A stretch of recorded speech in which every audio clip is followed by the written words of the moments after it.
Assalamualaikum warahmatullahi wabarakatuh. Innal hamdalillah nahmaduhu wa nasta'inuhu wa nastaghfiruh wa na'udzu billahi min syururi anfusina wa min sayyiati a'malina. May yahdihillahu fala mudhillalah wa may yudlil fala hadiyalah. Asyhadu an la ilaha illallah wahdahu la syarikalah wa asyhadu anna Muhammadan abduhu wa rasuluh sallallahu alaihi wa ala alihi wa ashabihi wa man tabi'ahum bi ihsan ila yaumiddin, amma ba'd. Alhamdulillah, pada malam hari ini kita melanjutkan kajian kitab Bulughul Maram min Adillatil Ahkam karya Al-Imam Al-Hafidh Ibn Hajar Al-Asqalani rahimahullah. Pada malam hari ini kita majelis ke-24, masih di pembahasan bab qada'il hajah, bab terkait dengan buang hajat. Kita akan baca hadits ke-90 dan riwayat-riwayat setelahnya 91, 92 dan 93. Kata beliau rahimahullah di bab qada'ul hajah, an Abi Hurairah radhiyallahu ta'ala anhu qala Rasulullah sallallahu alaihi wa ala alihi wasallam, ittaqu al-la'inin. Dalam sebagian riwayat dikatakan al-la'inain. Ittaqu al-la'inain. Cuman di sini dua yang dilaknat. Cuman nanti di riwayat-riwayat setelahnya banyak yang dilaknat. Ittaqul la'inin alladhi yatakhalla fi tariqin nas aw fi dhillihim. Rawahu Muslim. Zada Abu Daud an Mu'ad wal mawarid wali Ahmad an Ibni Abbas au naq'ima fa fihi ma dha'fun. Akhrajah Tabrani an-nahi an tahtil asjar al-muthmirah wa dhaffatin nahar al-jari min hadithi Ibnu Umar bisanadin dhaif. Ini 4 riwayat. Kata beliau dari Abu Hurairah radhiyallahu taala anhu, beliau berkata, Rasulullah sallallahu alaihi wa ala alihi wasallam bersabda, ittaqu, jauhkanlah dirimu, takutlah dari al-la'inin. Kalau dibaca la'inin, perbuatan-perbuatan yang terlaknat. Kalau dibaca karena ada 2 setelahnya yang dilaknat, al-la'inain, 2 perbuatan yang terkutuk, yang terlaknat. 2 perbuatan yang terlaknat. Apa itu? Yang pertama, alladzi yatakhalla fi tariqin nas. Pertama, yang suka buang air, buang hajat di jalan umum, jalannya manusia maksudnya jalan umum. Yang kedua, au fi dhillihim, atau yang buang air di dhillihim, tempat berteduhnya mereka. Tempat berteduhnya mereka. Ini riwayat pertama dan inilah yang sahihnya. Setelahnya itu riwayat-riwayat tambahan di luar Muslim. Ini asalnya dalam Muslim yang sahihnya. Setelahnya kata beliau, zada Abu Daud an Mu'ad. Abu Daud menambah dari Mu'ad wal mawarid. Jadi dia tambahkan tempat ketiga. Dan tempat-tempat mawarid, sumber air. Tempat ketiga, sumber air. Terus, wa li Ahmad, dalam riwayat Imam Ahmad, An bin Abbas, tambah lagi tempat keempat. Au naq'ima, dengan lafaz seperti itu. Au naq'ima, ini riwayat Imam Ahmad dari Ibn Abbas, atau di tempat menggenangnya air. Iya, menggenangnya air. Cuman Al-Hafidz Ibnu Hajar berkata, beliau komentari dua riwayat ini, selain Muslim ya. Muslim jelas. Tapi dua riwayat ini, Abu Daud dan Ahmad, wa fihi ma dha'fun. Pada keduanya ada kelemahan. Kemudian riwayat terakhir, akhrajat Tabrani, dikeluarkan oleh Imam Tabrani. Itu riwayat terakhirnya. Imam At-Tabrani mengeluarkan sebuah hadits an-nahi yang melarang dari tahtil asjar al-muthmirah. Buang air di bawah pohon yang berbuah. Itu dalam riwayat Tabrani, berarti ini tempat kelima. Wa dhaffati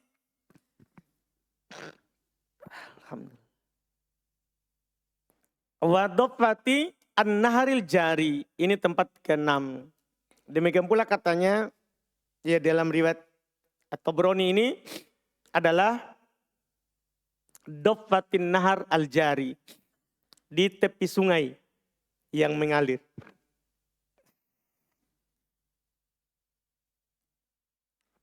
Di tepi sungai yang mengalir.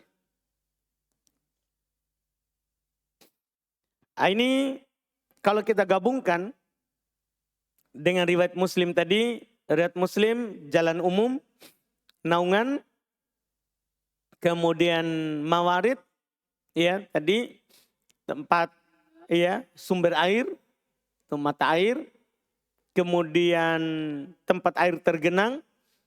Iya, jadi kalau kita tambah 3, 4 tempat air tergenang, kemudian Tabrani yang kelima di bawah pohon berbuah, kemudian yang keenam dhaffatin nahar jari, di pinggir sungai. Di pinggir sungai yang berjalan. Ini riwayat yang beliau sebutkan terkait dengan buang air di tempat-tempat umum yang bermanfaat bagi manusia, itu intinya. Buang air di tempat-tempat umum yang bermanfaat ya bagi manusia. Sumber hadits dulu. Hadits Abu Hurairah yang pertama itu riwayat Imam Muslim nomor 269. Kemudian hadits Mu'ad riwayat Imam Abu Daud nomor 26. Hadits Ibn Abbas riwayat Imam Ahmad itu nomor di jilid ya 1 halaman 299. Kemudian hadits Ibnu Umar riwayat At-Tabrani di nomor 1413. Derajat hadits ini yang kita mau ketahui supaya sebentar kita ambil pendalilan darinya. Hadits Abu Hurairah itu riwayat Imam Muslim tadi sahih tentunya. Itulah riwayat paling sahih dalam sini. Maka yang datang riwayatnya ittaqu al-la'inain. Takutlah, hindari kalian dua yang terlaknat. Buang air di jalan umum dan buang air di bawah naungan tempat berteduh orang. Itu yang paling sahih. Kemudian hadits riwayat Mu'ad. Hadits Mu'ad riwayat Abu Daud tadi dhaif. Karena dari jalur Abu Sa'id Al-Himyari, dia majhul, tidak dikenal. Dan itu cacat pertama. Cacat kedua, dia tidak mendengar dari Mu'ad, berarti mungkoti, sanadnya terputus. Dua sebab ini haditsnya menjadi dhaif. Sebab pertama karena rawinya tidak dikenal, itu sudah dhaif memang. Ditambah lagi dia sanadnya terputus, tidak mendengar dari Mu'ad ibn Jabal. Kemudian hadits Ibnu Abbas riwayat Imam Ahmad tadi dhaif juga. Karena terdapat rawi yang tidak dikenal, majhul, bahkan tidak ditahu siapa. Demikian pula di dalamnya ada Abdullah ibn Lahiyah, rawi yang seul hafal, rawi yang jelek hafalannya. Kemudian hadits Ibnu Umar, riwayat At-Tabrani, dhaif juga. Karena terdapat rawi yang bernama Furad Ibnu As-Sa'ib, dia matruk al-hadis. Hadisnya palsu, ditinggalkan. Jadi intinya adalah yang paling pokok dua tempat. Itu tidak diragukan sahihnya. Di jalan manusia, terus di tempat bernaungnya manusia. Terus mayoritas mengikutkanlah tadi yang ada di hadits dhaif. Kenapa? Karena ilahnya sama. Ilahnya kan sama. Kenapa dilarang di jalan umum? Ya tempat orang lewat. Kenapa dilarang di tempat orang berlindung? Tempat orang bernaung? Iya, itu mengganggu orang. Sama juga. Berarti di bawah pohon berbuah, enggak boleh. Apalagi para ulama mengatakan di bawah pohon berbuah, itu nanti membuat najis buah pohon itu kalau jatuh. Iya, akhirnya orang enggak makan. Asalnya tadinya kalau jatuh buah, orang makan. Tapi jatuh kena kuningan, iya enggak jadi. Iya, enggak jadi.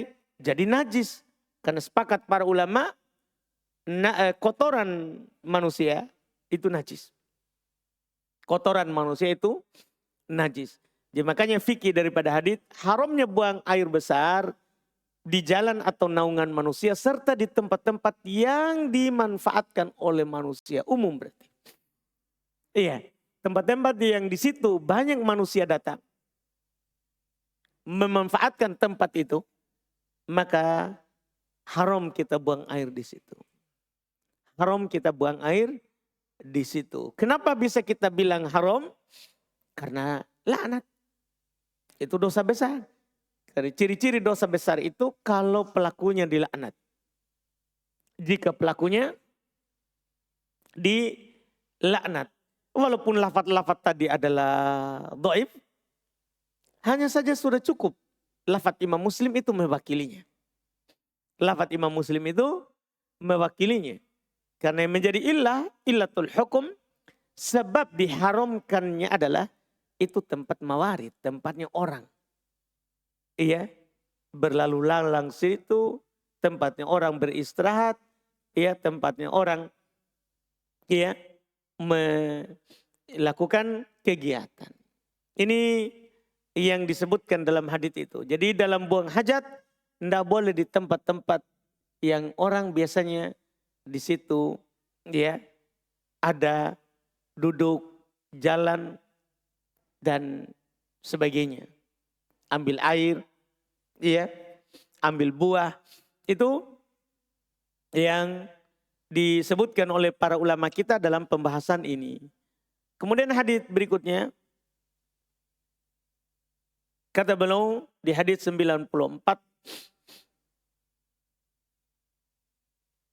An Jabir radhiyallahu taala anhu qala Rasulullah sallallahu alaihi wa alihi wasallam idza taqawwata rajulan falyatawara kullu wahidin minhuma an sahibih wa la yatahaddatsa fa innallaha yamkutu ala dzalik. Masyaallah. Rawahu wa sahahu Ibnu As-Sakan wa Ibnul Qattan wa huwa ma'lul. Kata beliau dari Jabir radhiyallahu taala anhu, beliau berkata bahwa Rasulullah sallallahu alaihi wasallam bersabda, apabila dua orang buang air besar, maka hendaknya masing-masing bersembunyi. Ya, tawaro itu bersembunyi bisa juga dimaknakan menjauh. Iya, jangan mendekat. Bersembunyi dari temannya. Dia menjauh dari temannya. Dan wala yatahaddatsa, jangan saling berbicara. Buang air sambil cerita. Iya, cerita apapun itu, apakah cerita dengan airnya itu atau cerita lain, atau cerita bau jipunyamu. Iya, enggak boleh. Iya, atau cerita lain, cerita yang lain. Enggak boleh saling bercerita. Katanya, fa innallaha yamkutu ala dzalik. Karena Allah Subhanahu wa taala mengutuk perbuatan itu. Ini hadits, Masya Allah. Kalau seandainya nanti sahih, ini hukum cerita. Itu yang disebutkan. Hukum cerita, iya, di saat buang air. Ini hadits diriwayatkan olehnya. Ini Al-Hafidz Ibnu Hajar, rawahu titik. Rawahu titik. Tidak ditahu siapa yang meriwayatkan. Kata para ulama pensyarah hadits ini, Imam Ahmad kasih kosong. Sebenarnya belum mau kembali sebentar riwayat siapa begitu. Cuman belum lupa. Sehingga lewatlah begitu. Tidak ditulis siapa periwayatnya. Jadi belum cuma bilang rawahu. Diriwayatkan olehnya. Nyanyi sini siapa? Belum tidak sebutkan. Biasanya belum sebutkan. Tapi di sini belum tidak sebutkan. Kata para ulama seperti yang saya katakan tadi. Imam Ahmad ingin kembali menulis. Menjelaskan siapa itu periwayatnya. Tapi belum lupa langsung lanjut. Imam Ibn Hajar. Al-Hafidz Ibn Hajar ingin menulisnya tadi belum kosongkan dulu. Kemudian belum lupa kembali ke situ. Dan belum langsung katakan wasahahu Ibnu Sakan. Disahihkan oleh Ibnu Sakan. Dan Ibnu Qattan. Wahwa ma'lul. Tapi Al-Hafidz Ibnu Hajar komentari. Dia ma'lul. Haditsnya cacat. Artinya ini istilah untuk hadits dhaif. Sumber hadits. Hadits ini disandarkan oleh Ibnu Qattan dalam kitab Bayan Al-Waham wal-Iham. Di kitab beliau itu jilid 5 halaman 260 dan mensahihkannya. Itu Ibnu Al-Qattan. Derajat hadits. Hadits ini diperselisihkan sanadnya. Dan yang benarnya dhaif sebagaimana dikatakan oleh Al-Hafidz Ibnu Hajar, wahwa ma'lul, dia dhaif. Jadi yang benarnya adalah dhaif karena dalam sanadnya terdapat rawi yang majhul, tidak dikenal. Yang bernama Hilal ibn Iyad atau Iyad ibn Hilal. Bahkan namanya diperselisihkan. Kadang terbalik. Kadang ada yang mengatakan Iyad ibn Hilal. Ada juga mengatakan Hilal ibn Iyad. Majhul rawinya. Majhul. Sehingga haditsnya dhaif. Adapun fikih yang ingin dicapai. Kalau seandainya hadis-hadis tadi sahih. Maka kita akan katakan haram bercerita. Ketika buang air besar. Cuman karena haditsnya dhaif, kita katakan makruh berbicara ketika buang hajat. Makruh berbicara ketika buang hajat. Dari mana kita ambil fikih makruhnya? Bukan dari hadits ini. Bukan dari hadits ini. Ini keharusan dari hadits-hadits yang lain. Yang sudah lewat juga bersama kita sebagiannya. Nabi kalau buang hajat, menjauh. Nabi kalau buang hajat, menjauh. Bahkan ada pelayan yang membawakan air belum menjauh darinya. Ada Anas bin Malik, ada Al-Mughirah bin Syu'bah. Iya, belum menjauh darinya. Ini menunjukkan adab dalam buang air adalah kita tidak dekat sama orang lain. Kita menjauh. Kita menjauh. Ini yang ingin beliau sampaikan di hadits yang ke-94 tadi. Di hadits ini. Iya, hadits berikutnya lagi. Kata beliau wa Nabi Qatadah radhiyallahu taala anhu qala Rasulullah sallallahu alaihi wasallam la yumsikanna ahadukum dzakarahu bi yaminihi wa huwa yabul wa la yatamassah minal khala bi yaminihi wa la yatanaffas fil ina. Muttafaqun alaihi wal lafdhu li Muslim. Hadits kata beliau riwayat Bukhari, Muslim nanti dan ini lafaz Muslim. Kata beliau dari Abu Qatadah radhiyallahu taala anhu beliau berkata bahwa Rasulullah sallallahu alaihi wa ala alihi wasallam bersabda, la yumsikanna ahadukum dakarahu biyamini. Janganlah sekali-sekali salah seorang di antara kamu menyentuh dakarnya, kemaluannya dengan tangan kanannya. Wahau yabul, dalam keadaan kencing. Ini dilarang pegang tangan kemaluan dengan tangan kanan dalam keadaan kencing. Ini larangan pertama. Kedua, wala yatamassah minal khala' biyamini. Dan jangan, ini larangan kedua, jangan membersihkan bekas kotorannya, itu buang airnya, dengan tangan kanan. Wala yatanafas fil ina, dan jangan bernapas di tempat air minum, di gelas, di botol, jangan bernapas. Hadits kata beliau muttafaqun alaih dan lafaz menurut riwayat Muslim. Sumber hadits ini riwayat Imam Al-Bukhari dan Muslim. Al-Bukhari di kitab Sahih Bukhari 153, Muslim di Sahih Muslim 267. Derajat hadits sahih tentunya, tidak diragukan. Fikih hadits disyariatkan beristinja dengan tangan kiri. Kalau kita beristinja, ya, maka dengan tangan kiri. Dan dilarang menggunakan tangan kanan. Karena lanjutannya, wala yatamassah. Iya. Minal khala' biyamini.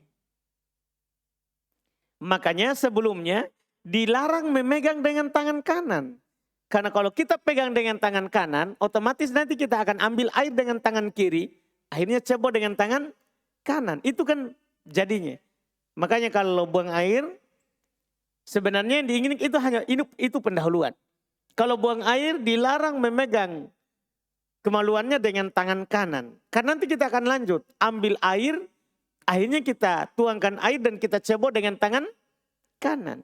Makanya dari awal dilarang. Kalau buang air, jangan pegang pakai tangan kanan. Pegang pakai tangan kiri. Kalau memang harus dipegang. Dan kenapa harus dipegang? Supaya tidak kemana-mana tembakannya. Tidak kiri ke kanan. Iya. Jadi dianjurkan untuk dipegang. Tentunya laki-laki ya. Kalau perempuan tidak perlu. Ini untuk laki-laki. Dianjurkan untuk dipegang senjatanya. Dipegang supaya tidak lari kemana-mana. Tapi sunnahnya jangan pakai tangan kanan. Dipegang pakai tangan kiri. Supaya nanti kalau kita ambil air lanjutannya, kita ambil air pakai tangan kanan dan akhirnya kita cebok dengan tangan kiri. Iya, ini jelas di fikih hadits ini. Adapun terakhir itu terkait dengan makan dan minum. Mungkin nanti akan datang lagi di bab kitabnya, kitab Al-Atimah. Makanan dan minuman. Yaitu ketika makan, kita tidak boleh tiup. Bahkan tidak boleh bernapas di situ. Ketika makan, kita tidak boleh, ketika minum, kita tidak boleh tiup. Meniupnya. Karena bernapas saja, tidak. Makanya Nabi SAW kalau belum minum 3 kali. Dia minum, iya, jangan langsung lanjut. Karena kalau kita lanjut terus nanti napas. Jadi minum, turunkan. Ambil napas, minum lagi, turunkan, ambil napas, minum lagi, turunkan. Jadi jangan langsung sehaus apapun jangan. Karena kita akan bernapas. Ketika kita minum. Iya, kita akan bernapas ketika minum. Ini adab dalam makanan dan minuman. Adab ketika makan dan minum. Dan kita tidak singgung ini dalam fikihnya. Dan ini di bab buang air. Di bab buang air. Ini hadits ini. Kemudian hadits berikutnya. Di hadits ini, berikutnya ini terkait dengan menghadap atau membelakangi kiblat. Kita baca terakhir untuk pertemuan ini. Ini hadits 9697. Kata beliau an Salman radhiyallahu taala anhu qala laqad nahana Rasulullah sallallahu alaihi wa alihi wasallam an nastaqbilal qiblata bigoitin au baulin au an nastanjiya bil yamini au an nastanjiya bi aqalli min thalathati ahjarin au an nastanjiya bi raji'in au 'azmin. Rawahu Muslim. Walis sab'ati min hadithi Abi Ayyub radhiyallahu ta'ala anhu qala la tastaqbilul qiblata bighaitin wala baulin walakin syarriqu aw gharribu. Kata beliau dari Salman radhiyallahu ta'ala anhu qala, beliau berkata, Rasulullah sallallahu alaihi wasallam bersabda, sungguh itu benar-benar telah ya Rasulullah SAW benar-benar telah melarang kami menghadap kiblat pada saat buang air besar atau kecil. Atau beristinja, membersihkan kotoran dengan tangan kanan. Tadi ini sudah. Atau beristinja dengan batu kurang dari 3 biji. Atau beristinja dengan kotoran hewan. Atau dengan tulang. Hadits riwayat Imam Muslim. Menurut Imam 7 nanti saya akan jelaskan Imam 7 di bawah setelahnya. Dari Abu Ayyub Al-Ansari radhiyallahu taala anhu berbunyi jangan menghadap kiblat atau membelakanginya. Jadi ada tambah membelakangi. Jangan menghadap atau membelakanginya. Akan tetapi menghadaplah ke arah timur ya atau ke arah barat. Menghadaplah ke arah timur atau ke arah barat. Nah, ini harus kita pahami sedikit nanti. Menghadap ke timur atau ke barat. Karena kalau kita ikut lafaz hadits ini, maka kita akan menghadap atau membelakangi kiblat. Kalau kita Indonesia. Karena kiblat adalah barat dan timur. Hadap barat kiblat, timur membelakangi kiblat. Kalau kita ikut hadits ini, maka kita akan menghadap atau membelakangi Ka'bah. Iya, sebentar kita akan sebut, lihat. Jadi kata beliau sumber hadits ini riwayat Imam Muslim, hadis Salman riwayat Imam Muslim. Hadits Abu Ayyub riwayat Imam Bukhari. Iya, kalau tadi Imam Muslim nomor 262. Imam Bukhari dari Abu Ayyub tadi 394, Muslim 264, Ahmad di jilid 5 halaman 414, Abu Daud nomor 9, At-Tirmidzi nomor 8, An-Nasa'i di Sunan Kubra jilid 1 halaman 21, Ibnu Majah di nomor 318. Inilah Imam 7. Bukhari, Muslim, kemudian Imam 4 dan Ahmad. Itu disebut Imam 7. Derajat hadis sahih. Biografi Salman dan Abu Ayyub. Pertama untuk Salman. Beliau adalah Abu Abdillah Salman Al-Farisi. Asal dari negeri Persia. Kemudian bersafar untuk mencari agama. Hingga berujung ke Madinah. Ini Salman ini keliling dunia untuk mencari agama. Sampai berujung ke Madinah. Dan masuk Islam. Dan bagus keislamannya. Beliau termasuk sahabat yang diberi umur panjang. Karena bayangkan beberapa generasi dia lewati dari beragama Nasoro. 3 gurunya Nasoro mengarahkan. Kamu ke sana. Dia ke sana lagi guru yang baru. Gurunya yang terakhir bilang. Ya kedua ke sana. Saya tidak tahu siapa lagi yang lebih bagus sekarang. Akhirnya di guru yang terakhir, guru ketiga. Setelah dia melayaninya dan hidup bersamanya. Bilang ini sudah dan tidak tahu lagi siapa yang bagus. Tapi kita berada di zaman kenabian. Kan diutus Nabi. Dia katakan di mana itu. Pergilah datangi tempat yang banyak pohon kurmanya. Nah, itulah sejarah dia ke Madinah. Sejarah dia ke Madinah. Dan berjumpa dengan Nabi saat Nabi hijrah ke Madinah. Masuk Islam dan bagus keislamannya. Dan beliau karena dari generasi tadi itu. Berbagai macam dia lewati. Beliau termasuk sahabat yang diberi umur panjang. Dikatakan beliau hidup selama 250 tahun. Iya. Umar menjadikannya pemimpin setelahnya di saat Umar memimpin. Umar meninggal, dia belum meninggal. Dia belum meninggal. Jadi dia berumur dikatakan hidup 250 tahun. Dan juga ada mengatakan 350 tahun. Ada mengatakan beliau berumur 350 tahun. Iya, umurnya panjang sekali. Masya Allah. Jarang orang Islam melewati itu. 100 jarang. 100 itu jarang sekali. Apalagi ini Salman. Masya Allah. Beliau termasuk sahabat yang berumur panjang. Beliau meninggal pada tahun 50 Hijriah. Di Madinah 50 Hijriah. Iya, Abu Bakar meninggal 12 Hijriah. Umar belum meninggal di berapa? 24 Hijriah. 24 Hijriah. Beliau 50 Hijriah. Hidup lama lagi setelah Nabi meninggal. Setelah Nabi meninggal, setelah Abu Bakar meninggal, setelah Umar meninggal. Belum masih hidup. Belum masih hidup.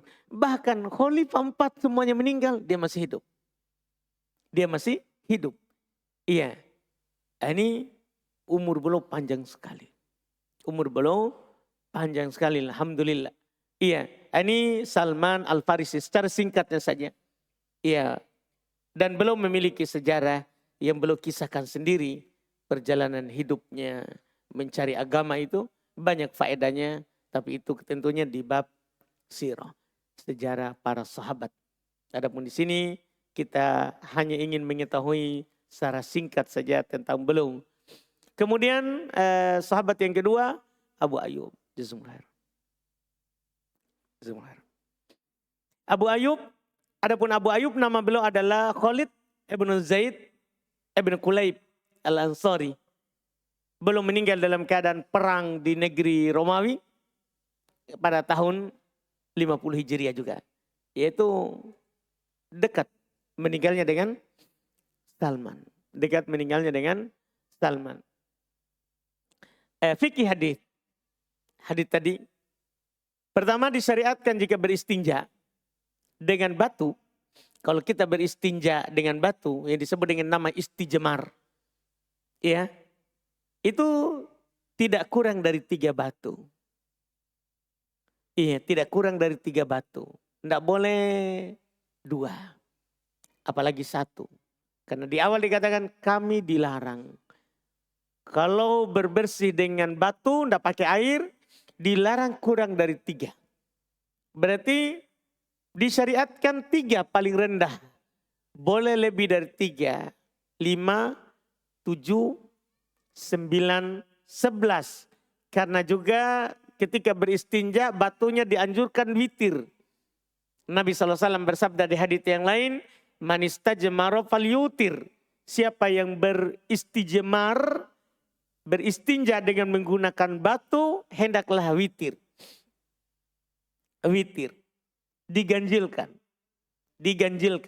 Terus ulama membahas juga di sana, boleh nggak 1 batu tapi punya sudut, dia agak besar.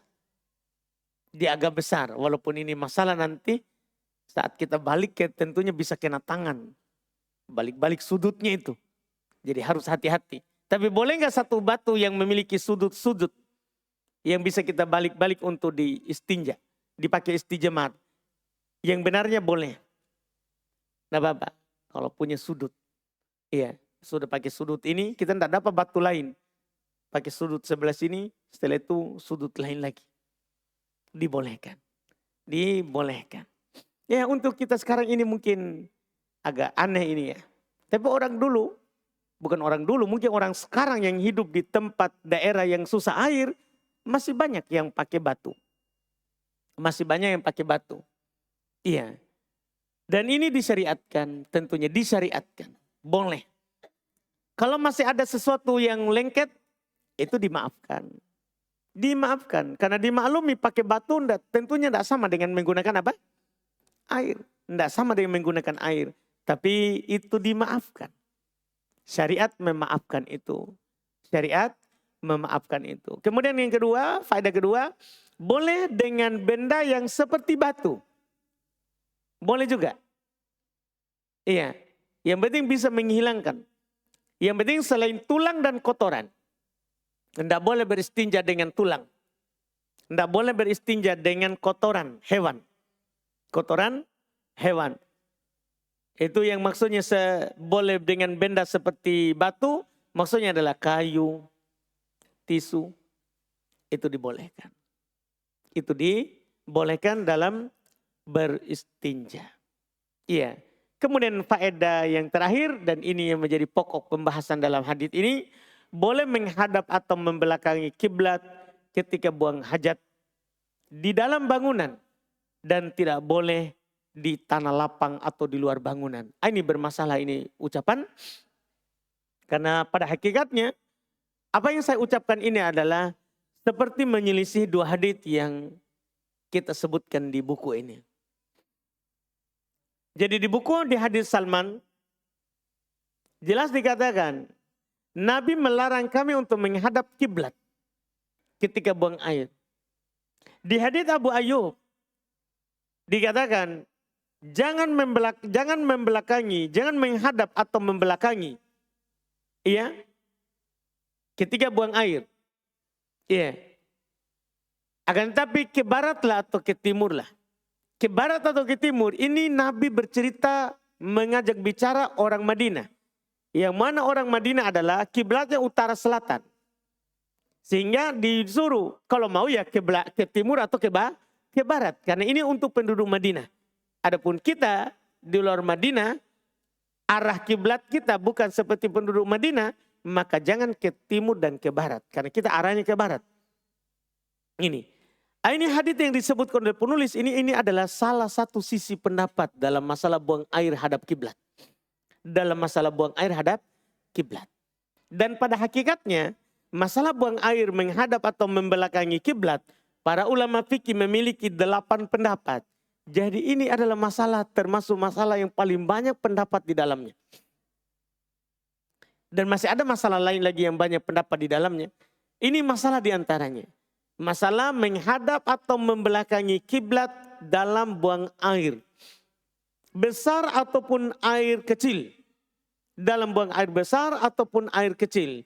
Ada 8 pendapat. Yang diantara yang disebutkan. Semua pendapat itu mengatakan bahwa, ada mengatakan seperti dalil yang disebut oleh penulis. Tidak boleh menghadap atau membelakangi kiblat. Di dalam ruangan ataupun di luar ruangan. Tidak boleh. Di sana ada juga pendapat yang lain mengatakan boleh menghadap atau membelakanginya. Di dalam ruangan atau di luar ruangan. Boleh, mutlak. Ada yang mengatakan tidak boleh mutlak dalam atau luar ruangan. Ada yang mengatakan boleh mutlak di dalam atau di luar ruangan. Dan ada juga pendapat-pendapat yang lain. Dan masing-masing punya dalil. Yang mengatakan tidak boleh, hadits yang ada di buku. Yang kita baca tadi. Hadits yang ada di buku yang kita baca barusan. Iya. Itu terdapat larangan untuk menghadap atau membelakangi kiblat. Adapun dalil yang mengatakan boleh, ya, yang mengatakan boleh, mereka berdalil juga dengan hadits Bukhari Muslim, tapi penulis tidak sebutkan. Tapi penulis tidak sebutkan. Ada hadits dari Ibnu Umar. Beliau berkata, irtaqaitu fawqa dhahri baiti Hafsa la li ba'di hajati. Di Bukhari Muslim, saya naik di atas loteng rumah Hafsa, iya, saudarinya, kakaknya, sekaligus istri Nabi SAW. Karena ada kebutuhanku untuk naik. Ada hajat saya. Maka saya melihat Rasulullah buang air, membelakangi Ka'bah, dan menghadap ke Syam. Menghadap ke Syam. Ini hadits riwayat. Yang mengatakan boleh. Berarti menghadap atau membelakangi. Karena Nabi buang air. Nabi buang air ke situ. Dan pendapat yang benarnya seperti yang saya sebutkan di buku. Boleh menghadap atau membelakangi kiblat ketika buang hajat di dalam bangunan. Dan tidak boleh di tanah lapang atau di luar bangunan. Itu paling benarnya. Dan ini pendapat mayoritas ahli fikih. Kenapa bisa berpendapat seperti itu? Kompromikan hadis. Dalilnya dikompromikan. Hadis Salman sama hadis Abu Ayyub yang ada di buku itu berbicara di luar ruangan. Di luar ruangan. Di luar bangunan. Tidak ada dindingnya. Tidak ada dindingnya. Adapun kalau ada dindingnya, maka boleh menghadap atau membelakangi Ka'bah, kiblat. Kalau di dalam bangunan, dalilnya apa? Hadits Ibnu Umar. Jadi kita beramal dengan dua dalil. Kalau kita buang air di luar bangunan, tidak boleh menghadap atau membelakangi. Kalau dalam bangunan, boleh menghadap atau membelakangi. Dan ini pendapat yang paling bagus. Karena kita amalkan dua hadits. Karena orang yang mengatakan tidak boleh secara mutlak berarti ada yang dia buang. Atau boleh secara mutlak berarti ada yang dia buang. Ada yang dia buang haditsnya. Sementara semua dalil sahih. Dan juga kaidah dalam pendalilan. Kalau ada dalil yang kelihatan bertentangan, cara pertama kompromikan. Cara pertama kompromikan. Itu langkah awal. Kalau tidak bisa baru ke tangga kedua. Lihat mana yang duluan, mana yang belakangan. Kalau tidak bisa maka langkah tangga ketiga. Kuatkan mana yang lebih kuat. Bukhari Muslim lebih utamakan daripada Bukhari atau Muslim saja. Imam 7 lebih diutamakan daripada imam 2, imam 1. Begitu. Itu dilihat. Kalau tidak tahu sama sekali mana yang kuat, tawakuf.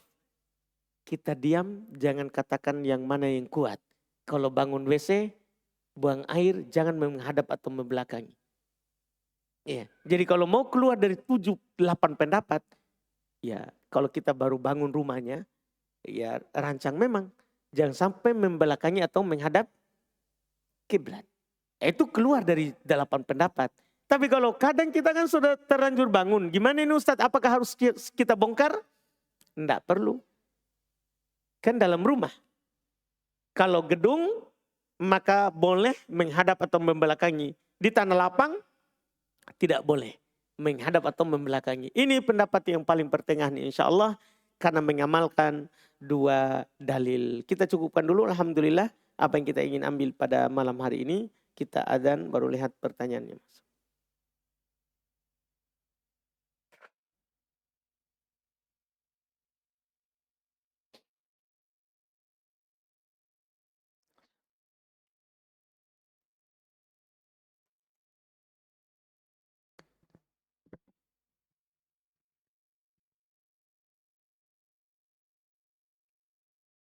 Allah.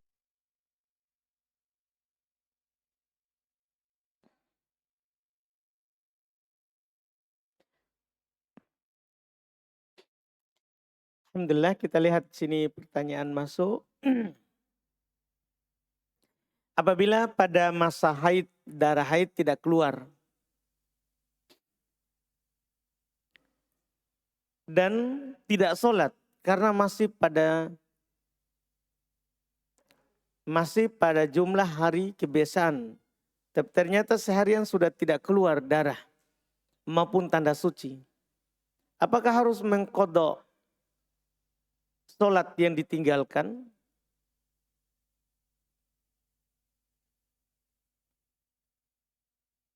Apabila pada masa haid, darah haid tidak keluar. Dan tidak sholat. Baik. Jadi kalau di masa haid, darah haid tidak keluar. Itu dilihat dulu keadaan kita ya. Dan perempuan itu, kalau suci dari haid, ada 2 tanda. Ada tandanya kering tempat keluarnya. Tidak ada lagi bercak. Itu tanda kalau dia sudah suci. Itu keadaan perempuan yang pertama. Keadaan perempuan yang kedua.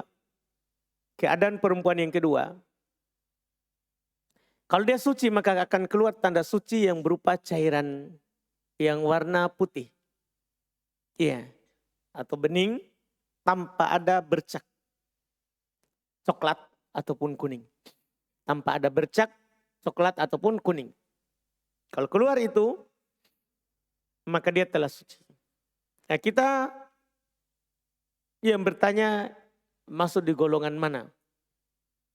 Kalau golongan yang biasa suci dengan keringnya tempat keluar, maka kita hukumi diri kita sudah suci.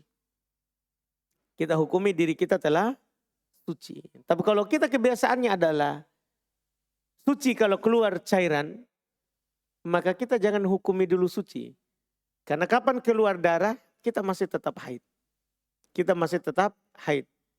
Jelas manapun tanda itu tadi, ketika kita tidak keluar darah kering misalnya, dengan itu tandanya, kalau kita tidak sholat saat itu, karena mengira kita masih haid ternyata sudah tidak ada lagi, maka kita kodok sholat yang pernah ditinggalkan tadi.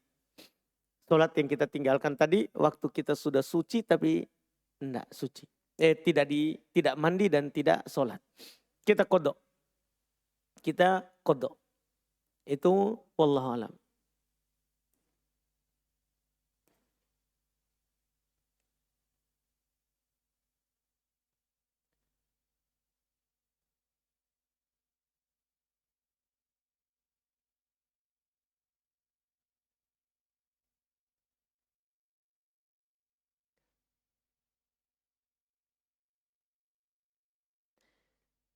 Saya ingin bertanya bagaimana hukumnya acara penyumpahan atau sumpah yang dilakukan untuk profesi seperti sumpah dokter atau sumpah apoteker. Apakah boleh kita ikut melafadzkan?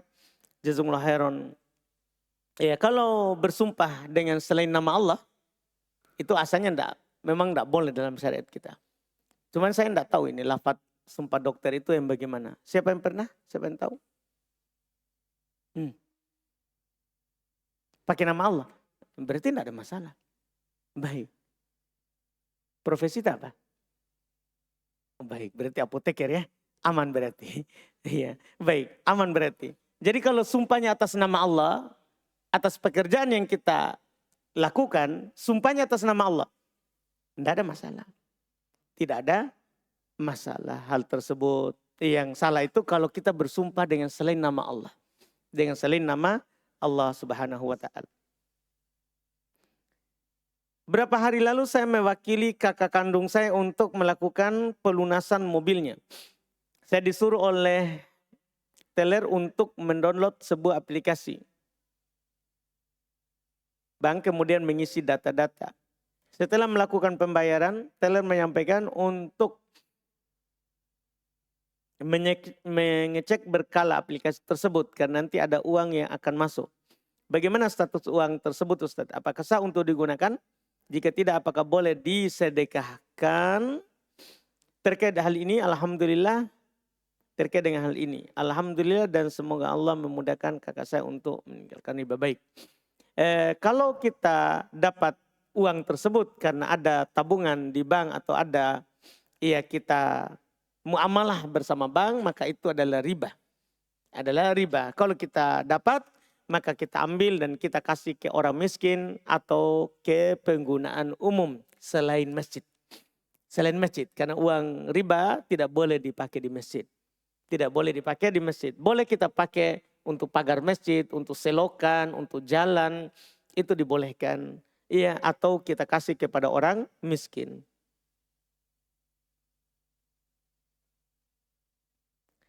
Ustadz, apakah seorang akhwat bisa bersafar bersama teman akhwatnya seperti umroh bersama? Tidak bisa.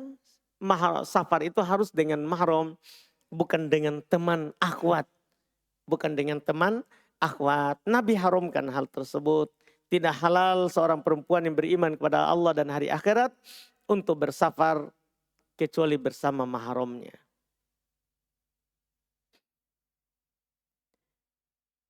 Bolehkah seorang ibu bersafar dengan anak lelakinya yang berumur 10 tahun? Belum. Tunggu dia berusia balik. Baru kita bersafar. Kalau dia sudah mimpi basah, kita boleh bersafar bersamanya.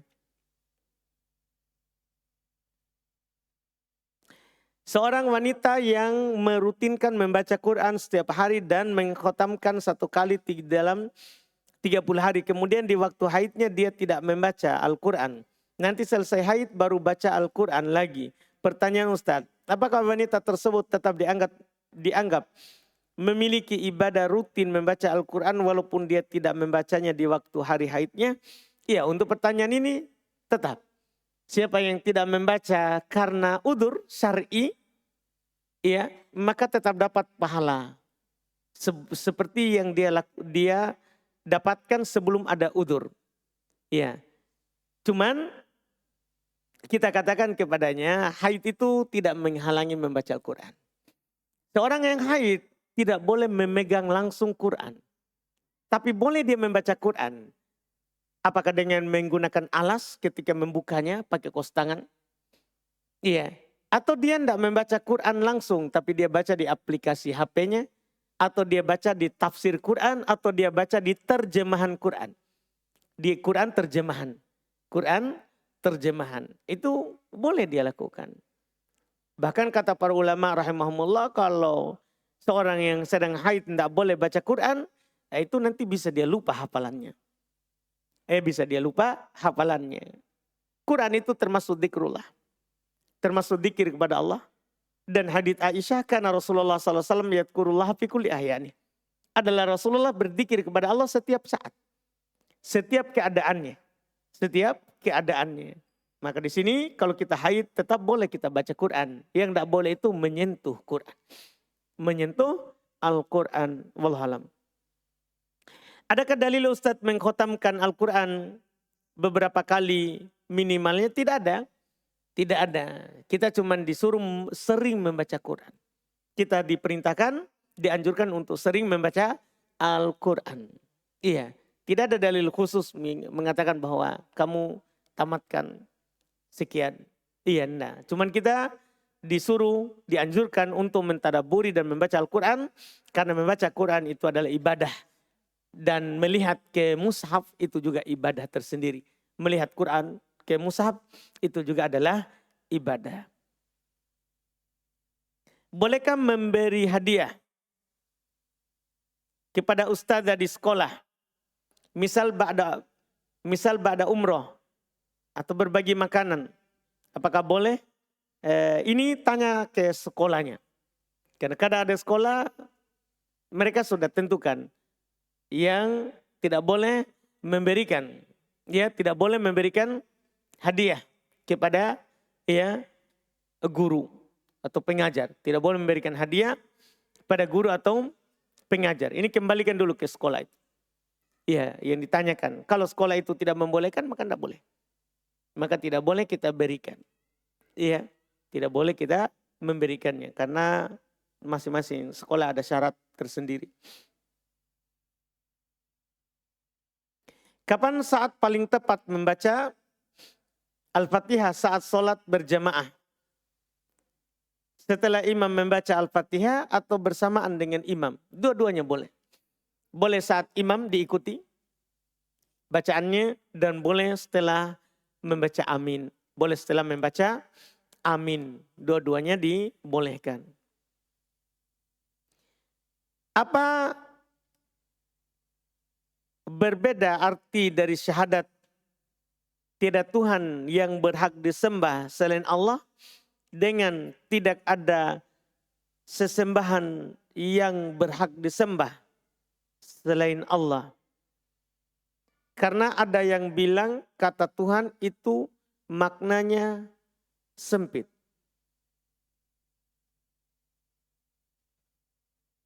Kata Tuhan ya. Wallahualam, kalau saya tidak paham kata Tuhan itu maknanya sempit. Kata Tuhan itu maknanya sempit, saya tidak tahu. Yang dipermasalahkan adalah sebenarnya kita dalam menafsirkan, menerjemahkan la ilaha illallah, tidak boleh tidak ada Tuhan atau tidak ada sembahan selain Allah. Begitu. Harus kita tambahkan yang berhak disembah. Itu yang dipermasalahkan kalau dalam bab tauhid. Kalau masalah bahasa tadi saya tidak tahu. Dalam bab tauhid tidak boleh kita mengatakan la ilaha illallah, tidak ada sembahan selain Allah. Nah, ini artinya kalau ada sembahan itulah Allah. Itulah pemahaman orang-orang ateis dan semisalnya. Ya, yang disembah oleh Isa itu orang filsafat juga berpemahaman seperti itu. Apa yang disembah oleh Nasoro berupa patung Isa misalnya, itu Tuhan kan, itu sembahan. Nah, itulah makna la ilaha illallah. Tidak ada Tuhan selain Allah. Tidak ada sembahan selain Allah. Berarti apa yang disembah itulah Allah. Orang menyembah pohon itu juga Allah. Jadi apa yang disembah itulah Allah. Itu maknanya. Makanya yang benarnya maknanya yang disinggung dalam tauhid, yang benarnya adalah maknanya tidak ada sembahan yang berhak disembah. Atau tidak ada Tuhan yang berhak disembah. Berhak, ada kata berhak. Kecuali Allah. Karena yang lain disembah tapi batil. Yang lain disembah tapi batil. Kalau masalah sempit dan luasnya tadi saya tidak paham, wallahualam.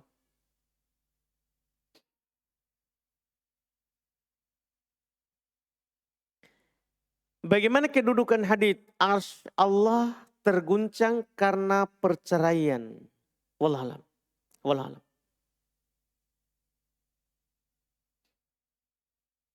Jika seorang perempuan memiliki kebiasaan haid 6 hari, lalu bersih, dan 10 hari kemudian keluar flek coklat pada celana dalam, tidak berbau darah amis, tidak berbau dan tidak berbau darah amis. Apakah boleh seorang itu bisa tetap sholat atau tidak? Bagaimana hukumnya Ustaz? Baik. Untuk ini, kalau kita sudah selesai dari haid, keluar tanda suci, keluar lagi flek, itu bukan haid. Apa keluar sejam setelahnya, 1 menit setelahnya, yang penting sudah pernah keluar yang warna putih. Cairan bening tanpa ada flek coklat atau kuning, maka yang keluar setelahnya, 2 hari setelahnya, 10 hari setelahnya, bukan haid. Bukan haid. Itu disebutkan di masa sahabat. Mereka mengatakan begitu, para perempuan mengatakan, kunna la na'uddul qudrata wa sufrata ba'da tuhuri syai'a. Kami tidak menghitung sufro yang warna kekuningan atau kudro yang warna keruh coklat sebagai haid setelah suci sedikit pun. Jadi setelah tanda suci itu keluar, yang coklat atau keruh ya itu keluar tidak dianggap sebagai haid, itu yang disebutkan wallahualam.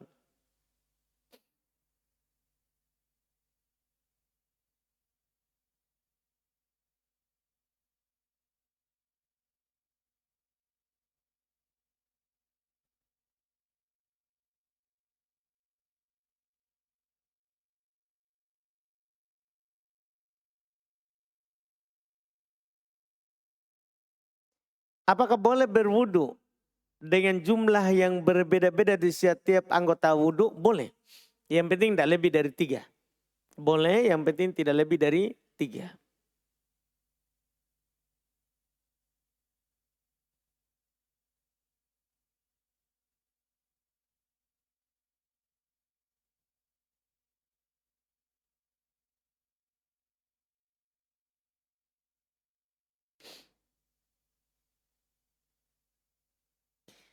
Apa hukum wanita kafir melihat aurat wanita mukminah seperti rambut? Dan apakah betul Allah memiliki nama atau sifat mengatur harga?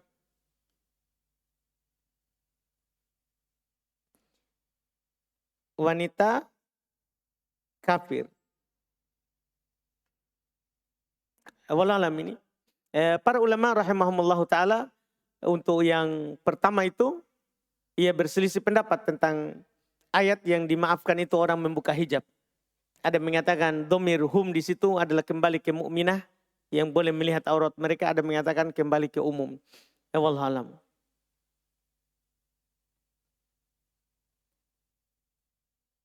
Apakah tetap sunnah minum dengan 3 kali teguk? Kalau kita minum dari air gelas, yang mana kalau kita bernapas itu udaranya tidak kena air. Dari mana kita tahu? Karena ada anunya ya. Ada pipetnya. Iya. Jadi apakah ilahnya karena kena air? Atau memang ilahnya tidak bernapas ketika minum? Dua-duanya itu disunahkan. Sunnah minum tidak bernapas. Sunnah minum tidak bernapas. Karena kadang kita minum sambil bernapas nanti airnya mengalir ke hidung. Akhirnya kita juga yang tersiksa. Kita juga menderita. Coba lagi minum bernapas. Iya. Jadi kadang perintah itu adalah apakah airnya menjadi najis atau tidak, menjadi kotor atau tidak. Yang jelas itu beribadah kepada Allah. Kita tidak bernapas saat kita minum.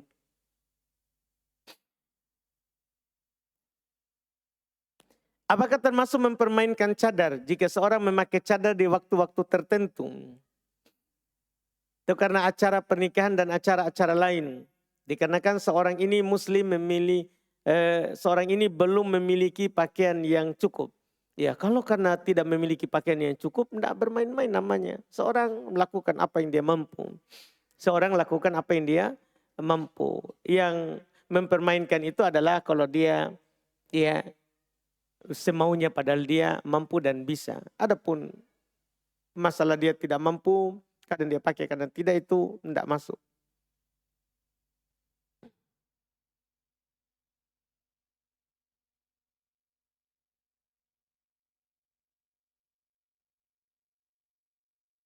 Mohon nasihatnya Ustadz bagi para akhwat yang jika belajar tidak memperhatikan pakaiannya, itu pakaian sehari-hari. Namun apabila mereka ingin keluar untuk acara keluarga atau jalan-jalan dan lain-lain, baru mereka kenakan gamis mereka. Tentunya ini kurang ya.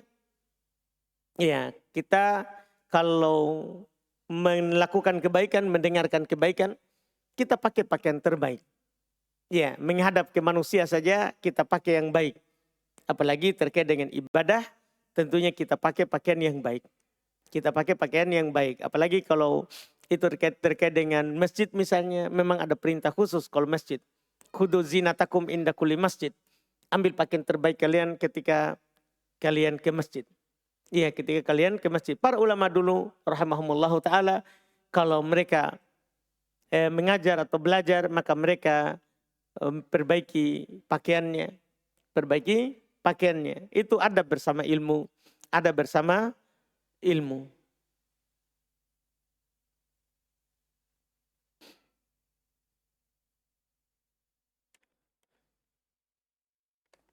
Baik, satu lagi.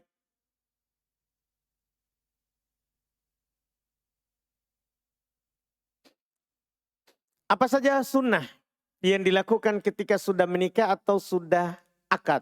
Ya kita mendatangi, kita mendoakannya. Ya, kita mendoakan, berdoa. Ada yang mengatakan sambil dipegang ubun-ubunnya, disunnahkan. Ya, sambil mendoakannya. Bagaimana hukumnya bermain catur atau kartu, uno atau domino? Iya, haram. Haram seorang main catur. Karena dia melalaikan dari Allah. Haram juga memain kartu atau memain domino. Haram karena melalaikan dari Allah. Melalaikan dari Allah Subhanahu wa taala. Allah Subhanahu wa taala telah sebutkan dalam Al-Qur'an, ya ayyuhalladzina amanu la tulhikum amwalukum wala auladukum an dzikrillah wa may yaf'al dzalika faulaika humul khasirun. Wahai orang-orang beriman, janganlah anak-anak kalian, harta-harta kalian melalaikan kalian dari zikrullah, mengingat Allah. Siapa yang melakukan itu maka itu adalah termasuk orang yang merugi. Dipastikan orang main catur lalai dari Allah. Dipastikan. Karena untuk pindahkan kuda saja pusing. Pusing. Demikian pula main kartu domino. Orang main domino itu tidak sembarang dia kasih jatuhkan kartunya. Dia pikir dulu. Kalau saya kasih jatuh ini temanku sebelah, apa yang dia jatuhkan? Akhirnya dia lalai dari Allah. Lalai dari Allah. Iya, ini tidak dibolehkan. Tidak dibolehkan. Karena orang yang seperti itu adalah orang yang merugi, kata Allah. Kata Allah, wa may yaf'al dzalika faulaika humul khasirun. Barang siapa yang melakukan hal itu, lalai dari dzikir kepada Allah, maka mereka itulah orang-orang yang merugi. Mereka itulah orang-orang yang merugi. Wallahu alam. Kita cukupkan, mudah-mudahan bermanfaat. Insyaallah kita lanjut lagi di pertemuan akan datang. Subhanakallahumma hamdik, asyhadu an la ilaha illa anta astaghfiruka wa atubu ilaik. Assalamualaikum warahmatullahi wabarakatuh.